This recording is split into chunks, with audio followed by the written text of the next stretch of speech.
دنیا، از تاجیکستان تا افغانستان تا ایران بزرگ. مجسمه کوروش کبیری که الان که میریم جای اساسیش جای سیمرغ یک جای میریم دیدن تماشا کنید و حلاوت بریم در درون کارخونه شوری سیمرغ این قناتاشو بینید مثل حتی بعد اینجا سعی شده از تمام پرنده ها الهام گرفته شه که اون سیمرغ عطار یا سیمرغ شاهنامه زاویه داره. حالا بهتون نشون میدم. این برای اولین بار اتفاق افتاده که چوب معرق 60 درجه زاویه و خم شده باشه و آناتومی دقیق اجرا شده. خشم عقاب توش درست است. این من معمولا معنی کارهامو توی پیج و اینا بیان نکردم، اما دوست مراد عزیز فرمود که کامل بیان کن، چون شاید خیلی از این زاویه‌ای که تو نگاه می‌کنی نمی‌بینن.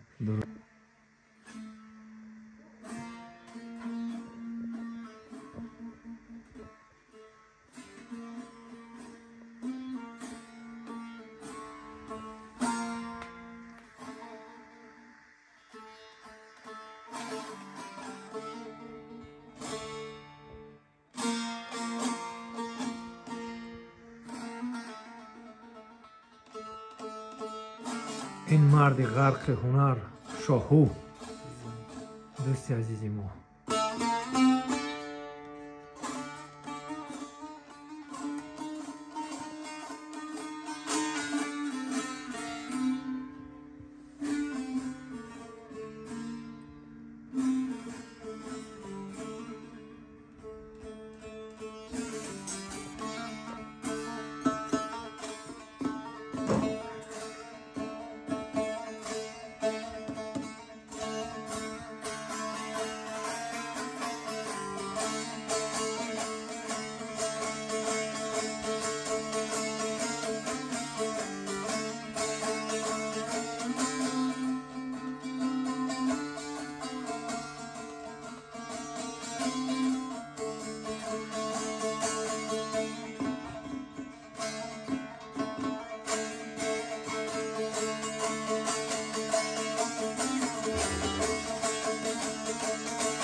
سلامت باش دوست عزیزم، زنده و سربلند باش، زنده باش. دوستان عزیز، دوست عزیزی ما شاهو، سربلند و خانوباد باش. برنامه دراز میشوه، همه کسا تماشا میکنیم برادرای عزیز.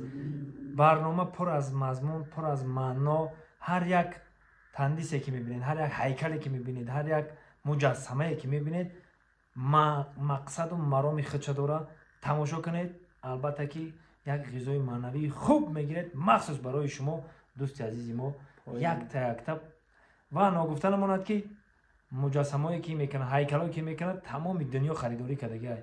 چه آلمان میگی که جو گفتی با فرانسه، اتریش، استرالیا، عمان و انشاءالله در آینده تاجیکستان. انشاءالله خدا خواسته باشه همین هیچ هم که نبریم، همین وایره میبریم. سیمرغ البته که میبریم. سیمرغ تماشا کنید و حلاوت ببرین، مخصوص برای شما رفتیم. درود خدا بر همه ایرانیان در جای جای دنیا، از تاجیکستان تا افغانستان تا ایران بزرگ. مجسمه کوروش کبیره که تقریبا 6 ماه زمان برده ساختش و تمام آناتومی با دو تا تاریخدان بزرگ صحبت شده. تمام آناتومی از روی کتاب‌های تاریخی قدیمی اجرا شده و سعی کردیم اون مهربانی، اون مرام و اون خشمی که کوروش داشته نسبت به دست آوردن دل مردم رو توش رعایت کنیم. از بالا براتون توضیح میدم. درفش شهماز هست که نماد پرچم هخامنشیان و نماد کوروش بوده. اینجا سنگ‌های لاجورد کار شده 3 تا. اینجا لوتوس کار شده. لوتوس در تمام تخت جمشید هست و تمام سنت ایرانی. نشانه نیلوفر آبیه و نیلوفر آبی شما همتون میدونی که توی مرداب عمل میاد، بزرگ میشه و چون توی مرداب بزرگ میشه نماد پاکیه. چون مرداب کثیفه، از توی کثافت یه گلی میاد بیرون، به چقدر زیبایی. و ایرانی‌های باستان کار میکردن، استفاده میکردن. نماد چلیپا هست که صلیب شکسته که اشتباها میگن نماد هیتلره، اما ما جای جای ایران و حتی توی تاجیکستان این صلیب شکسته رو داریم که ایران بهش میگن گردونی مهر و آیین مهری میگن. بعد فروهه کار شده که اینا قلمزنی فلز برنج زیرش قیر میزنن و با مغارهای مخصوص قلمزنی میکنن. فروهه رو در آوردیم. لوتوس هخامنشی که دست خشایارشاه بوده و شاهان هخامنشی. تمام این چوب هایی که میبینین رنگ نشده، رنگ طبیعی خودشونه. این زرده که دارین دور تا دور حاشیه است، چوب نارنج. این چوب عناب و این چوب فوفله که از آمریکا برام اومده، رنگش بنفشه که رنگ بنفش نماد ایرانیا بوده و توی درفش کاویانی هم استفاده میشد.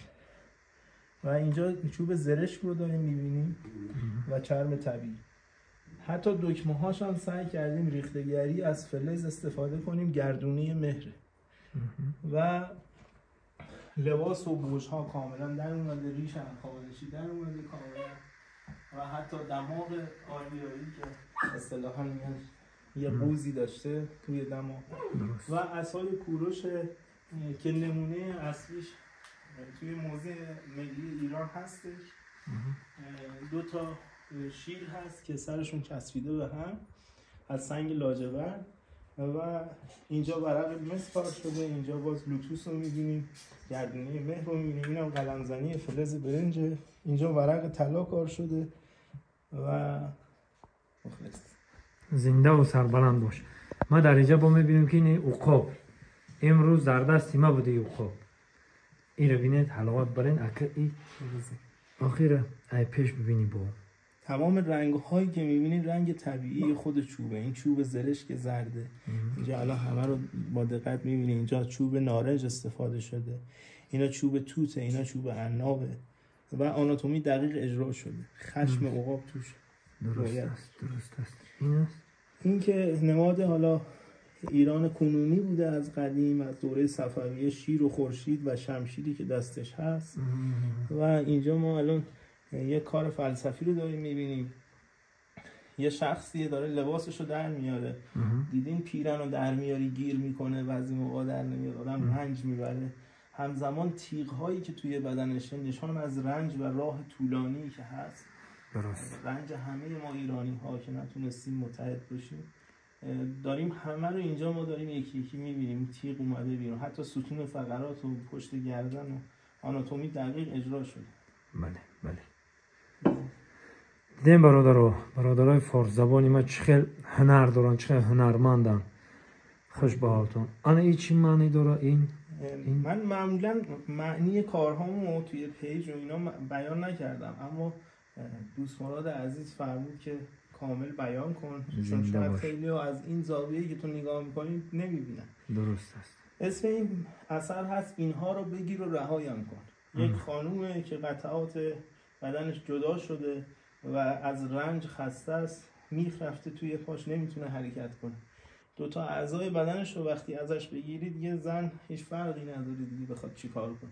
درست. و موهاش هم توی باد رفته. چشم معکوس نشان از جهان بینی معکوس خانوم هاست نسبت به آقایان و تمام آناتومی دقیق در اومده بیرون، شکمش، نافش و اینا همه کامل در اومده، ترقوه های اینجاش درست. کامل آناتومی رو میبینی. درست. بهترین دوستان. ما اینجا چی میبینیم؟ اینجا الان داریم یک انسان رو میبینیم که باز اسیر ذهن خودشه، اسیر افکار خودشه، عقاید خودشه. اون گویی که به زندانی با زنجیر بسته به پاش، این به جاش اومده سرش رو گرفته، یعنی اسیر ذهن شده. همزمان یه اشاره دیگه هم داره، دستهاش هم نمیتونه دراره، در این یعنی در اون رنج خیلی عمیقیه. درست.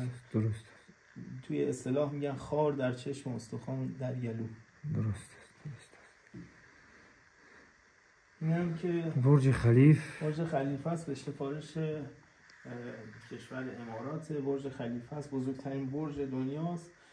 تمام جزئیاتش اجرا شده و این هم چهره شیخ محمد بن راشد حاکم دبی هست که اجرا کرد این کامل. بهترین نه تکرار. این چی باشد؟ اینم یه کار فلسفی دیگه است. کاری فلسفی. بله، این پاشنه بلند پاشی پوشیده پاش، کفش پاشنه بلند پوشیده پاش، اصطلاحا نشون میده که زن چشمهاش، گوشهاش جای چشمهاش رو گرفته، لبش جای چشمهاش رو گرفته و چشمش جای دهنش رو گرفته. حالا براتون توضیح بدم، چند تا نمونهش رو میگم. مثلا جهان بینی زنها رو میگه هر چیزی که نگاه میکنه تفکری پشتش نمیکنه، این لحظه همونو بیان میکنه، قضاوتی که انجام میده. و اینجا هم که نیپل سرشه و کل کار هست. گوشهاش یعنی از لحاظ گوش زنها متوجه میشن، یعنی با گفتمان آروم میگیرن، قلبشون آروم میشه. درست. حتی توی رابطه از طریق گوش، همون جای چشمهاش رو گرفته، برعکس مردها که با چشمهاشون مجذوب میشن. درست. 100%. بهترین. اینجا با چی میبینیم؟ این پا. این یه پاه که آناتومی دقیق رعایت شده توی پا. درست. قوزک پا، رگ‌ها همه هست، ناخون‌هاش هم مانیکور کردن با یه چوب دیگه و فرنج شده نوکشون. یه مرد زیرشه، پاشنه کفش که این وزن رو داره تحمل میکنه. درست. این مردای بسیار حاضره رو نشون میدن. این هستم خیلی که کابلوچنیک میگن در زبان روسی. آفرین. درست.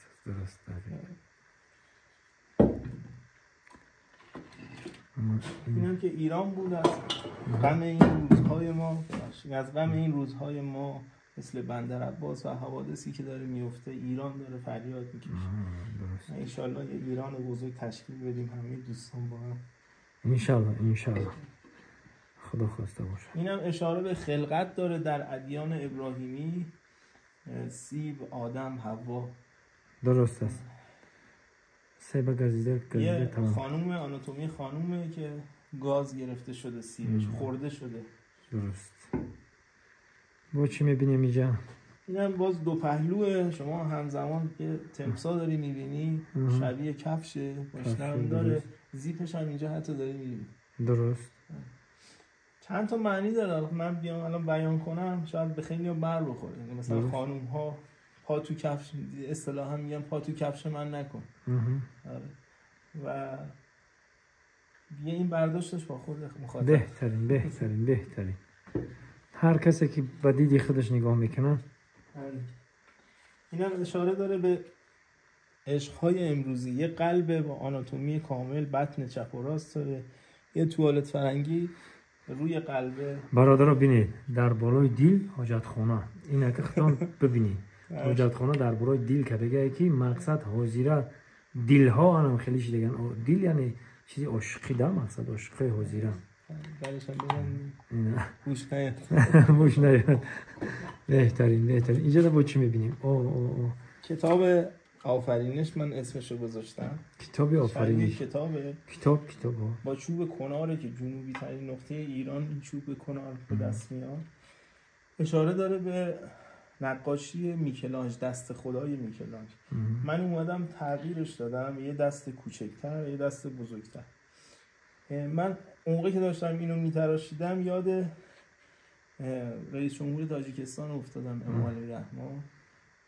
یک بخش از ذهنم همش این بود که یک بزرگ، یک آدم فهیم، یک آدم میهن پرست واقعی میاد انتقال میده تجربیاتش رو، مسیر و ایدئولوژی رو مشخص میکنه که اون زبان، اون وحدت، اون اخلاق ایرانی توی مملکتش حفظ بشه و اونو انتقالش میده به یه بچه. درست است. بهتره و همه خانواده ها اینجوری باشن، ایرانی ها. درست. و نقل زندگیشون شاهنامه باشه. درست است. اینم برای 8 مارس ساختم. 8 مارس یعنی روزی زنها، روز جهانی زن. که یه علامت مرد هم این پایینش هست که هر دوتا عدد 8 رو نشون میده و سنجاق خورده، یعنی دهش محکم کرده که دیگه گپ نزنه. درست است. خب بسیار مردا هستن که زناشون نمیمونن گپ زنن، تماما گپ زنن. توجه کنین لبش هم تزریق شده است، ژل خورده های جدیده. درست است. بهترین. ما درجه چی رو میبینیم اینجا؟ این چی باشه؟ یک کار خیلی خفن و خاص میبینیم که اسیر ذهنشه، یعنی زنجیر شده به پایین تنش، نفسش و همزمان میخ رفته توی پاش. یک میخ تا انتها رفته، یک میخ تا انتها نرفته و یه پا بلند شده، یعنی امیدی هست که ادامه بده، این حالتش عوض بشه. امید هست. این کار خیلی خاصه و خیلی هم بهترین. تمام آناتومیش کاملا رعایت شده، مایچه هاش، استخوناش. بهترین خندا تبزن. این هنر نیستن در جهان میگن این خیلی هر کس هم نمیتونه برو همه چی بچو. من سنگم کار میکنم. بله. اینم یه عصره که قدیمی های زرماسا دارن خر ما کرگی دم نداشت، اسب ما کلن یه پا داشت. ما این در یک بازی شاخمات همیشه مونند هست. بازی شاخمات بله. توی شطرنج هم همین حالته. بله. زنده باش. با ایجاد خرید چی رو میبینیم؟ هم یه کرکدن. آناتومیش کاملا رعایت شده. فکر میکنی همین الان از چرا اومده. درست. غذا خورده و شکم درست. بهترین. خندا تبزن. این مردک استای چهره دست. عزیز دلم. زنده باش. و چی مونده جلو؟ اینم یه سیبه. سیب، مار. بله. اینم باز توی ادیان ابراهیمی و فرهنگ ایرانی ما مار داریم، سیب داریم توی بهشت. حتی مسیحیت اینو دارن که از طریق خوردن سیب این اتفاق افتاده. ما اومدیم تو کره زمین و کسی هم که گول خورد حوا بود. ما اومدیم یه سیب ساختیم که یه مار از این سیب اومده بیرون و این سیب حالتی که داره از اون شرمگاه زنونه است اومده. بله. درست. در این باره ای چوبه که در روبروی ما ایستاده است در اینجا، یک معلومات میدادید. کاری هم که داریم میبینیم این چوبش خودش 200 سال قدمت داره. این چوب 4 مغزه به تاجیکی یا همون گردو. گردو 4 مغز. بله. و اینو داشتن تبدیلش میکردن به زغال. من اومدم دیدم اینجاش سوخته. من اومدم اینو خواهش کردم و از طرف خریدم. شروع کردم روش چهره‌های کسایی که توی ایران بزرگ تاثیرگذار بودن رو اجرا کردم. از فردوسی بزرگ شروع کردم. بسیار برمز بینیم. آن این فردوسی. از فردوسی بزرگ شروع کردم. اینجا حافظ رو می‌بینیم. حافظ، بله. اینجا ابوعلی سینا. ابوعلی سینا، بله درست. اینجا رستم رو می‌بینیم با کلاه خوب سفید. اونجا دوی سفیده ها؟ این هم جای شاخشه که استخون کار کردن. بعدی چهره کوروشه. از کوروش شروع شده. اینجا کوروش. اینجا این رضا شاه هست. رضا شاه. بله ایشون هم روی ایران ما خیلی تاثیر گذاشت. بله بله. بعد اینجا مولانا هست. اینجا مولانا. قرار اسماعیل سامانی هم اینجا اجرا کنم و اینجا اسماعیل سامانی که بله اینجا دقیقاً. بهتره. و خیام هم میخوام اجرا کنم اینجا. خیام اینجا. بله. درست. این چی هست این کریم خان زنده. یکی از پادشاه‌های ایران در دوره زندیه. اینو اجرای زنده داشتم. اجرا کردم جلوی مردم بیننده. الان که میریم جای اساسیش، جای سیمرغ، یک جای میریم دیدن میکنیم، حرکت میکنیم. انا ایره سیمرغ میگم برادرو، تماشا کنید و حلاوت بریم. در درون کارخونه شوری سیمرغ. این قناتاشو بینی. اینه بینی. سیمرغ. برادرو دیدین سیمرغ؟ انا که این کار کرده ایره من شما در که خودش توضیح میده بعد تماشا کنید و حلاوت بریم. بیا رفتیم بیا. اینجا باز درفش ببخشید اینجا باز لوتوس رو میبینیم که دست خشایارشاه. اینجا از استخون استفاده شده، از شاخ گاومیش استفاده شده. اینجا پرچم کاویانی رو میبینیم. این چوب بنفشه، حالا اینجا نور زیاد معلوم نیست. اینجا باز سرو ایرانی رو میبینیم که توی تخت جمشید هست و اینجا سرویه که سرش خم شده. بعد از حمله اعراب سرو ایرانی سر خم میکنه و اشتباها ما بهش میگیم ترمه و توی هنرمون داره استفاده میشه. اینجا باز فروهه رو داریم میبینیم هر دو طرف. بالا فروه تمام این چوب هایی که میبینید همه رنگ طبیعی خودشونه، زرد، صورتی، آبی، سفید و بنفش، قرمز حتی. بعد اینجا سعی شده از تمام پرنده ها الهام گرفته شه که اون سیمرغ عطار یا سیمرغ شاهنامه کاملا رعایت بشه توش. اینجا باز ما میایم روی سینه است به صورت نامحسوس پرچم کاوه آهنگر رو میبینیم که من سعی کردم نقشه های ادوار مختلف ایران بزرگ رو به صورت نامحسوس، اینو کسی نمیدونه اینجا دارن بیان میکنم، نقشه های ادوار مختلف ایران بزرگ رو در آوردم تا یکیش گربه شده، یکیش افغانستان شده، یکیش تاجیکستان شده. بله. حالاتش که هست. اینم که چوب بنفشه. بعد یه سری شرابه ها داره توی شاهنامه، زرق، بنفش، آبی، زرد و سرخ که اینا بهش آویزون بودن، این روبان ها بهش آویزون بودن. اینجا خورشید رو میبینیم که توی همه تاریخ ایران حضور داشته. بعضی جاها شما یه خوابی رو میبینید که این اولین بار اتفاق افتاده توی بحث معرق. ما الان اینجا مثلا این خمر رو داریم میبینیم توی بحث معرق، اولین بار اونجا آتیش رو داریم میبینیم، نوک بالها. 60 درجه بعضی از پرها زاویه داره، حالا بهتون نشون میدم. این برای اولین بار اتفاق افتاده که چوب معرق 60 درجه زاویه و خم شده باشه. و از نمای پایین که نگاه میکنیم ما کلاه کوروش کبیر رو دوباره اینجا میبینیم. حالات کلاه کوروش کبیر که از استخون استفاده شده برای تزیینش. چشماش از سنگ کار شده. باز اینجا ما یه قطعه رو داریم، خاتمه. خاتم تقریبا 3200 قطعه فقط اینجاست. کل قطعاتی که این سیمرغ داره 32000 قطعه است. شما الان اینجا پر شاهین رو داریم میبینید. اینجا پر شاهین رو داریم میبینیم، اینجا پر شاهین رو داریم میبینیم. اینا پرهای مختلف پرندگان مختلف، همه رنگ هایی که میبینید همه طبیعی هستن و پنجه هاش هم از چوب کهور ساخته شده که استقامت خیلی بالایی داره و این وزن رو میتونه تحمل کنه. من توی سیمرغ رو خالی کردم که سبک باشه، ارتفاعش 4 متره، عرضش 3 متره. من از سقف خراب کردم چون جا نداشتم، رفته بالا پلاستیک. بعد این قسمت بغلش هم دوستان عزیز نشون میدم.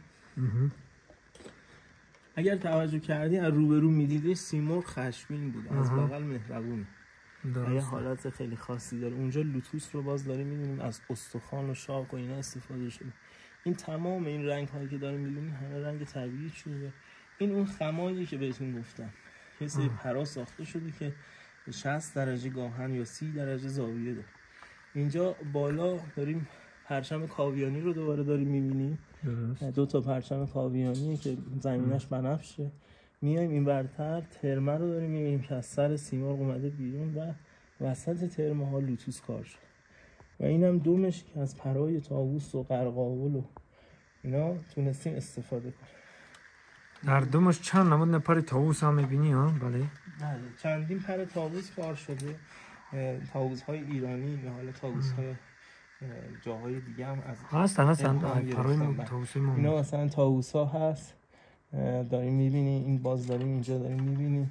خیلی جالب بود، شما تا دیدی اشاره کردی این پر طاووسه. از خودم راضیم که تونستم اینقدر دقیق تشخیص. این بعضی از پرها داریم حالت خم رو داریم میبینیم. درست است. که چند تا چوب همینجا. آره دیگه همین الان توضیح میده. یه قطعه 2 3 4 5 6 7 8 9 10. اینجا خطا رو اگر ببینیم متوجه میشی 11 12 13 14 15 16 17 18 19 20 در یک پروش 21 قطعه است. مثلا پروی قرقاول 100 قطعه. 100 قطعه ها. دومی درازش. این جلو نخورده، جلو بخوره کلا رنگ ها عوض میشه. والله میکنه. شما میبینید روش میزنه. اینجا کارخونه که هستن ما اومدیم ما خیلی بنار گرفتن سر کردیم اینجا با اگر وای کنی توزه کنی با جلو بته والاس کنه با بهترین میجا. از انتهای کار تا ابتدای کار الان از اینجا بگیر تا نوک بالو ببینم همه. بس یا بار ببینم.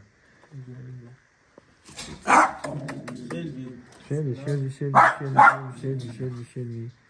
بینی چه خیلی است یا بار بینی. دیدین دوستا. یا قیبا دومش یک طرف دومش. نه زنده باش. خب از اینجا تا اون نوک پرهاش هست آتیش، نوک پرها شبیه آتیشه. درست آتش ها؟ بله. خب آنها که بینین که در یک پر یک قناتش نمیجده. اینجا الان مثلا متوجه میشی چه رنگ هایی به کار رفته شده. تماما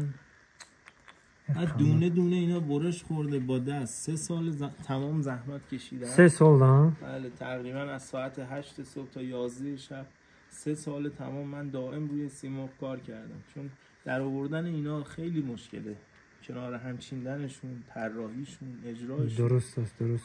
یا چجوری نصب شه روی کار که اینجوری پیچ و خم پرنده رو داشته باشه. درست. حال یک کتابی سیمرغ ما دا توفه کردگیم انشالله که کتاب با این الان یه نمونه از پره. بعد میخواد بشه این تبدیل بشه به این، دوباره این باید هنوز روش کار شه. بعد اینکه این همه قطعات به هم چسبیده شدن دوباره باید بیاد روش کار شه. و حالا اینجا کامل مشخصه آتیش رو داریم میبینیم. درست. اینا برادرها دیدین سیمرغا کار رو دیدین، کاری دستی رو دیدین، کاری استا رو دیدین. و یک گپ دیگه که همه خیلی در یکم روی دنیا نیست. بله یک تا تحقیقا دارم میگم اصلا همچین چیزی توی دنیا نداریم. 1 2 ایده اولیش این بوده که ما ایرانی های سراسر دنیا دست به دست هم بدیم، فرهنگمون، اخلاقمون، نوع منشمون رو دوباره زنده کنیم، مثل 30 تا مرغی که رفتن و شدن یک مرغ واحد و تونستن فریاد بزنن و خودشون شاه خودشون باشن. بله. این زمان با چی کار مشغولی اکا؟ درود. این جام کوروش کبیر هست. جام کوروش کبیر؟ بله. نمونه اصلیش توی موزه حکمتانه است که به تازگی کشف شده. ریتون هخامنشی اصطلاحاً بهش میشه. و دارم اینو آماده میکنم. من امشب تا صبح بیدارم اینو آماده کنم. دوستوارا رفیق عزیزم داره برای خودش تاجیکستان. زنده باش، سربلند باش دوستی عزیزم. جام کوروش کبیر انشالله که با وطن با تاجیکستان میبریم. اینو بینید، اینو که آماده میکنم.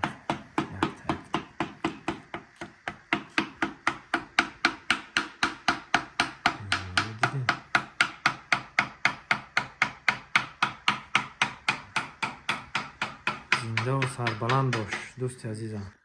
اینا دوستان عزیز قریب آماده کرده است جام کوروش کبیر انشالله که به تاجیکستان میبریم برای ما هدیه کردن. دوستی عزیزی ما سربلند و خانه آباد باش، در کجای باشی نباشه خداوند نگهبان. زنده باش.